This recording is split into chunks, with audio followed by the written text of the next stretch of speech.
Welcome back to Legitimate Targets, everybody. I hope you're all having a great day. I have got a very special guest. I think probably the most special guest that we've ever had on our show, and I'm very excited for this interview. We've obviously covered the Sahel states, specifically Burkina Faso, quite a bit, and their history on our program. Joining me today is the Foreign Minister of Burkina Faso, Karamoko Jean-Marie Traoré, who was appointed in December 2023 with a background in regional cooperation and diplomacy, now the foreign minister of the great state of Burkina Faso. Mr. Traoré, thank you so much for joining me today. How are you doing? Je vais très bien. Merci beaucoup. I'm doing great. Thank you very much. It's a pleasure to join you. It is a pleasure to join you this morning. How has the living situation for the people of Burkina Faso, for Burkinabes, how has it improved under the government of Captain Ibrahim Traoré, the president? Très bien, merci. Je pense que c'est une question Very well, thank qui you. m'amène à évoquer This is a question that brings me to describe the current actuel. national context. Je I dois have to dire say que that since depuis Captain l'arrivée Ibrahim au pouvoir Traoré du came to Capitaine power, Ibrahim Traoré, hope has returned. l'espoir Hope est is de back retour. because the L'espoir est whole de retour world parce has que no idea what Burkina le monde Faso entier was n'a like pas at one idée time. de ce qu'était We le had an Burkina army that Faso was à un totally certain moment. destitute. Before, Nous avions soldiers were une armée pooling their qui rifles, était 4 soldiers per totalement one démunie. rifle, and meanwhile, the Quand on terrorists dit were que taking over the les country, soldats étaient almost en train half of which was d'utiliser already occupied. leurs fusils, 4 soldats pour un fusil, et que pendant ce temps, il y a Before, des terroristes the qui étaient army en train was de totally out of s'emparer ammunition, du pays. and today, Près de la the moitié victories of étaient our déjà army occupés. are a testament to the fact that Quand Captain on vous Ibrahim dit que Traoré has done a job that l'armée corresponds était to a need, totalement a demand de that the munitions, people of Burkina Faso have been putting Et forward aujourd'hui, for a long time. l'engouement qui So, est là in fact, s'explique in tout his simplement vision par and le in fait his que le actions, capitaine Ibrahim he Traoré corresponds to the aspirations that the travail people of qui Burkina correspond Faso have been à un harboring besoin, ever une demande since. que les populations de Burkina Faso portaient depuis.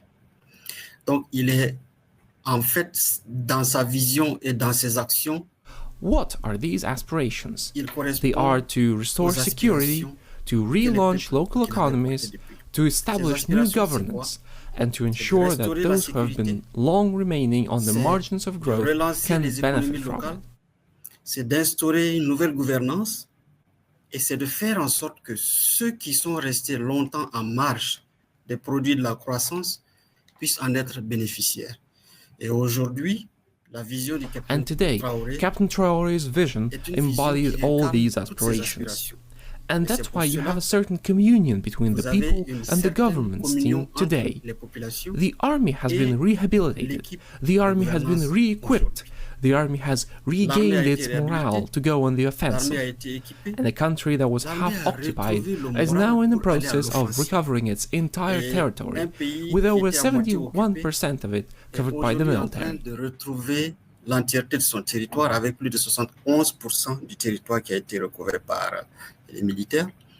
Et pendant que les soldats sont en train de faire la guerre, And while the soldiers il y a are des waging politiques war, de development qui sont policies lancées. are being launched. L'initiative The presidential initiative Faso-Mebo, FASO-Mebo, which qui est une is an initiative urban de reconstruction reconstruction des villes. initiative, for il y a example. aussi On the au agricultural niveau front, agricole, there's also a lot tout un of travail work qui being est en train done d'être to fait enable pour farmers to permettre resume aux their paysans regular de activities. renouer avec So I'd say leurs that today, activités. morale Donc, je is dirais back in qu'aujourd'hui, Burkina Faso. le moral est de Hope retour au is Burkina back Faso. in Burkina Faso. L'espoir et l'espérance sont de retour au Burkina Faso. What major steps is Burkina Faso taking right now, possibly nationalization of certain industries, to further achieve sovereignty in your economy? As you have broken away from the West, what roles is your country taking to, pave this path towards independence moving forward? Le capitaine Traoré a compris que la vraie indépendance passe d'abord par une réappropriation. Captain Traoré understood that true independence comes first and foremost through the reappropriation of our country, which is supported by real sovereignty. We were a country that always needed to take advice here and there to be able to act, to submit its projects for approval before implementing them. In other words, to carry out the wishes of other players and other political actors. La dynamique aujourd'hui, c'est d'abord une dynamique de reprise en main. La reprise en main du territoire, la reprise en main des ressources. Today's dynamic is first and foremost one of taking back control of the territory, taking back control of resources, taking back control of public policies, everything that can enable us to think, choose, plan and implement according to our own perspectives and our own objectives. So, the question of nationalization, as presented by some of the press, doesn't really correspond to reality. Nous étions dans un pays où les ressources étaient séquestrées et prises en otage par des acteurs qui exploitaient. What is it really about? We were in a country where resources were sequestered and held hostage by players and agents who exploited them without regard for the needs of the people. Today, it is about restoring justice. A justice that wants the countries and areas where these resources are located to benefit Burkina Faso first. I like to joke that it's important for people to know that when we say that Burkina Faso's gold shines abroad, that we ourselves see that golden sheen in the eyes of the children from the gold mining villages. There's no question of Burkinabe gold being famous on the international market, and children in these villages where this gold is mined are not going to school, living in poverty, and women not having access to drinking water. So that's what it comes down to. The nationalization policy currently underway is a policy driven by this vision, to ensure that those who live with the resources can benefit from them, can find their share in them in terms of fulfillment. And that's why the entire mining policy has been reviewed, with the interests of the local population now placed at its heart. Because that's Captain Ibrahim Traoré's primary vision. The main indicator is the level of satisfaction of the people of Burkina Faso, the people of the Sahel, the people of Africa.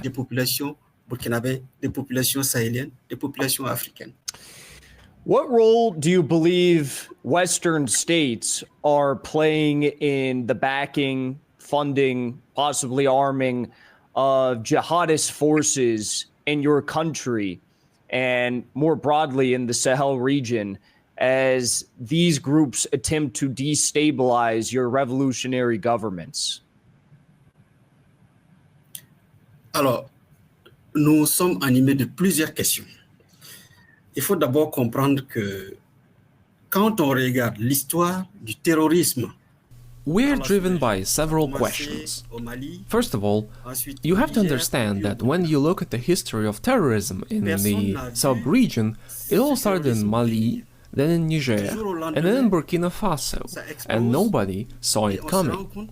From one day to the next, it continued exploding, and we realized that we are faced with a situation, one, that we don't know anything about, two, that we don't know who's behind it in the first place, and three, which leads us to the following questions. For example, where do all these weapons come from?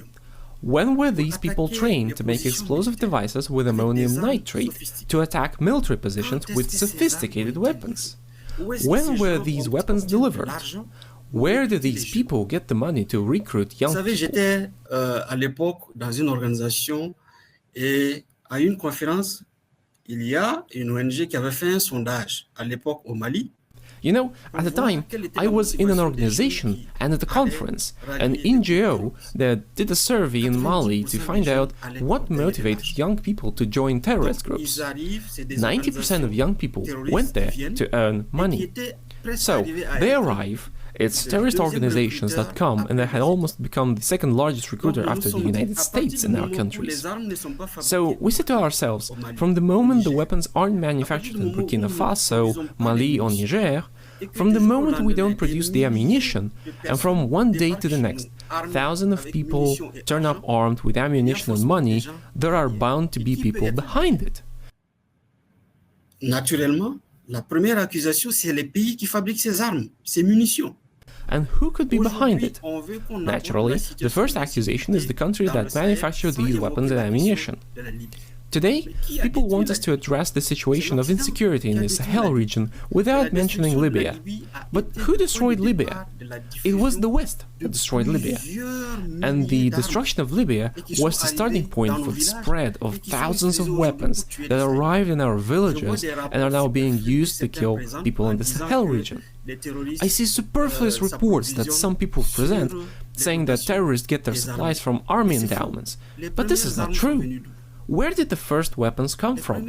Where did the first weapons come from?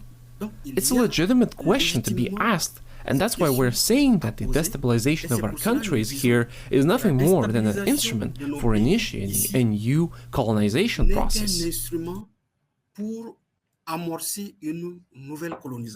What does the recent deal that was signed by Russia's Rosatom with Burkina Faso mean for the future of Burkina Faso's ability to further develop its economic interests, its manufacturing, as Burkina Faso hopes to bring peaceful civilian nuclear technology to the country? Il y a quelque chose qu'il faut que l'Occident comprenne. L'Afrique de 2025, ce n'est pas l'Afrique de 1960. There's something the West needs to understand. The Africa of 2025 is not the Africa of 1960.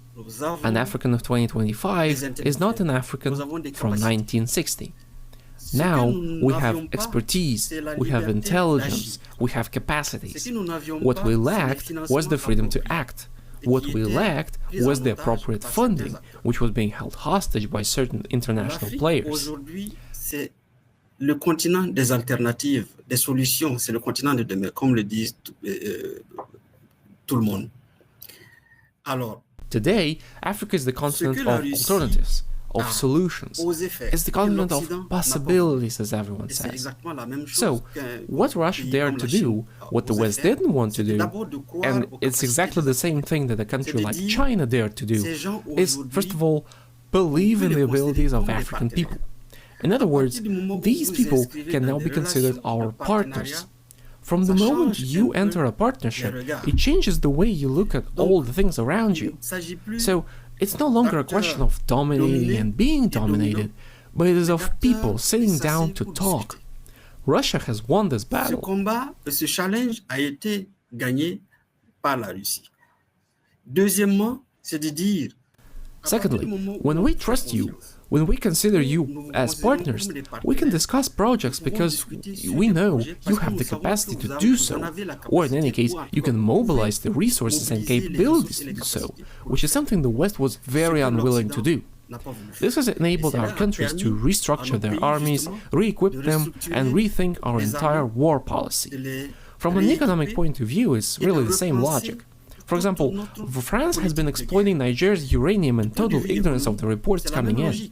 The average Nigerian doesn't know how much France buys in their uranium. But they've been there for years, they are the owners. They've even bought sites for reserves that they don't exploit in a country where only 1 child in 6 goes to school. Uranium, on the other hand, makes Nigeria's uranium light up. And thanks to this uranium, at least 1 light bulb in 4 is lit in Western countries.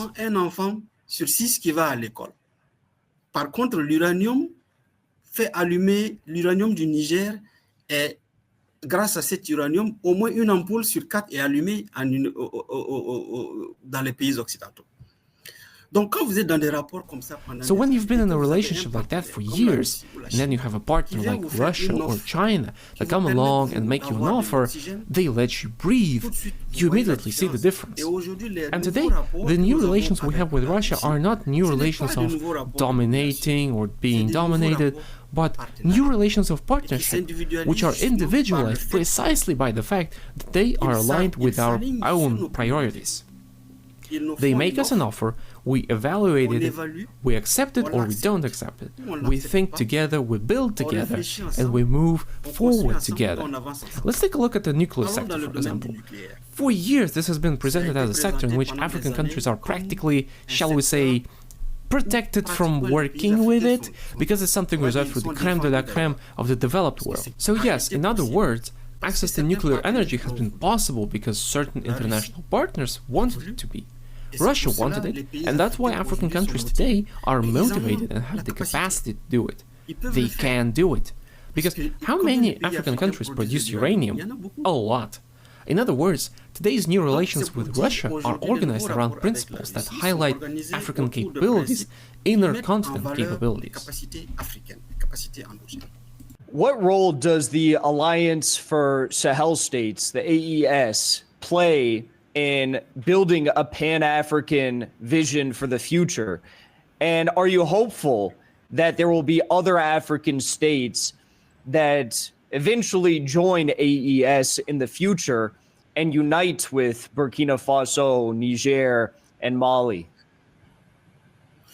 Merci. Il faut d'abord comprendre que l'histoire de l'Alliance des États du Sahel, c'est partie de preuves.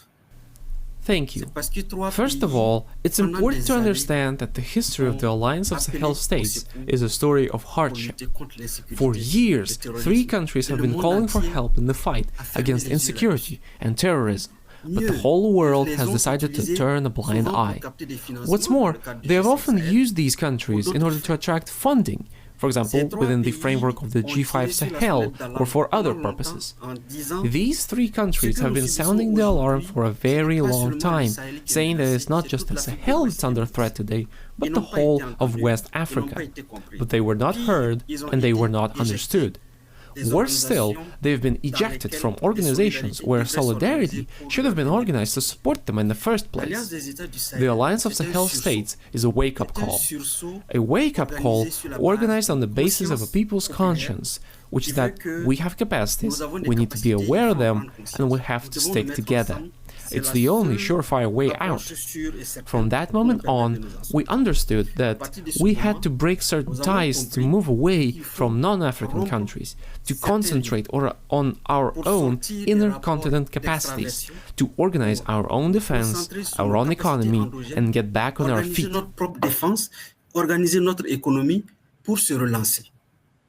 Et aujourd'hui, nous avons atteint le niveau de structuration de la Confédération. And today, we have reached the level of structuring of a, you could say, confederation, which every day demands that a new Africa is possible, which can start from a nucleus that is today the nucleus of the Sahel Confederation. And this core, this nucleus, it's not closed. All countries aspiring to true sovereignty and independence can join the fight, so that tomorrow's chained Africa is a free Africa, a prosperous Africa, a peaceful Africa. That's what the Alliance of Sahel States is all about. And this is what the 3 heads of state, Captain Traoré, General Goïta, and General Tiani, are working towards every day. Never before in the history of Africa have heads of states spoken to each other on a daily basis, discussed, shared, exchanged, and advised each other. This is what Africa needs. Today, when you look at what most heads of state do, it's denigrate themselves, exclude themselves, build walls between peoples. And yet, we have people who are ahead of the game, who are united. In Burkina Faso today, in Côte d'Ivoire, an Ivorian in Burkina Faso today is a Burkinabe. And it's the same between Burkina, Ghana, Burkina in Mali, for example. This dynamic is a source of wealth, a foundation on which the new Africa must be built. Unfortunately, politicians have not understood this. They are in the process of devising speeches and policies that continue to build useless walls between populations who only aspire to live together.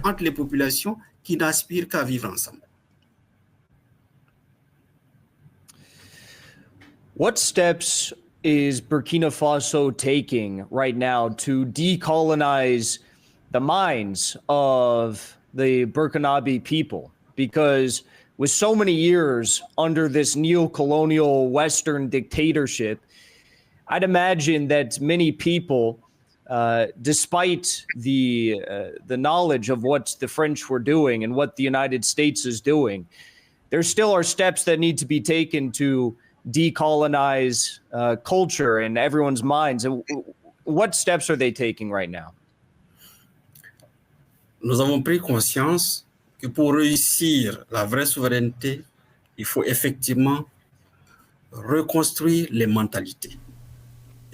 We've realized that to achieve true sovereignty, we need to rebuild mentalities. And when you look at our public policies, the first step is to take a number of measures that may seem insignificant, but still operate at a major scale. The first measure is a culture of self-acceptance. We do have limits, yes, and that's what President Traoré said. We need to be aware of that, but we do have abilities. We need to make the most of them. These abilities are our language and our cultures. And today, everything that's being done to build a good foundation starts with that.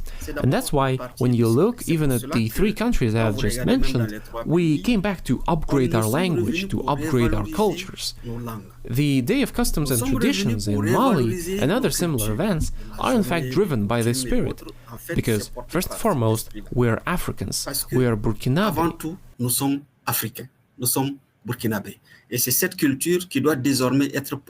And it's this culture that must henceforth be carried forward and that must organize all other public policies, must influence that.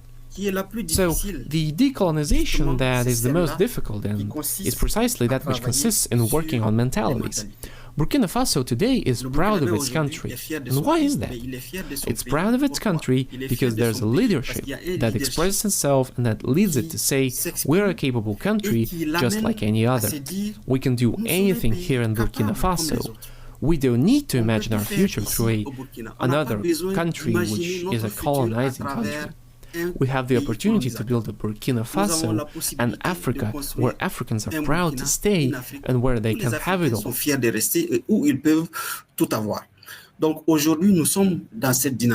So today, we're engaged in this cultural dynamic of mental decolonization to try and curb intellectuals living in the country en masse. Because we often talk about economic exports, but what people don't talk about, what makes us pay the most significant price, is mental exports.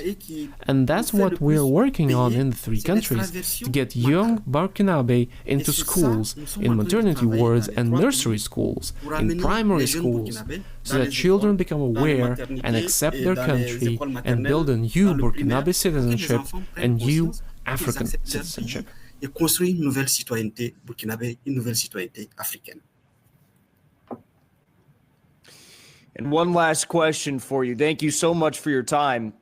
As I understand, there's been well over a dozen assassination attempts against President Ibrahim Traoré.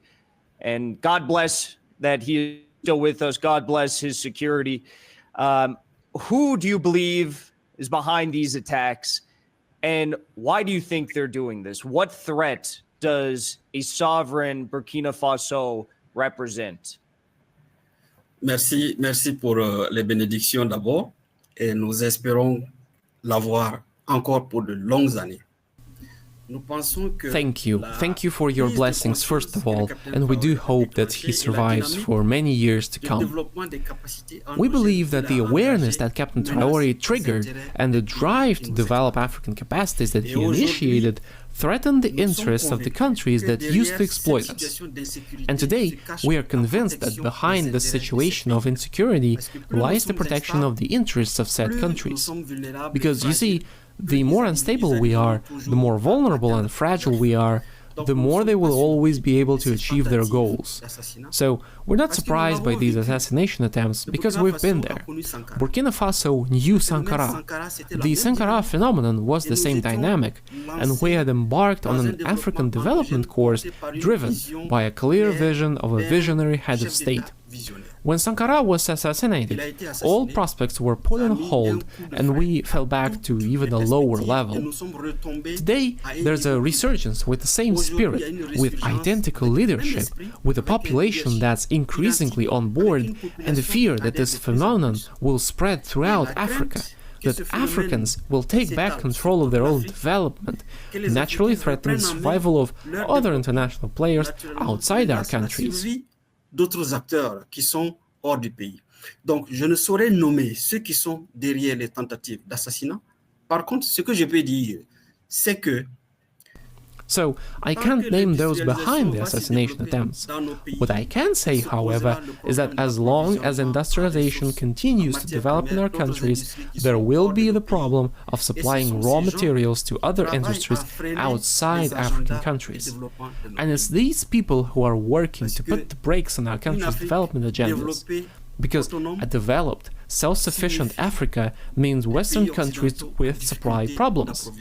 Unfortunately, these countries should understand that it's now or never, that they have to rethink their contributions so that we can move towards partnerships. That's what China has done.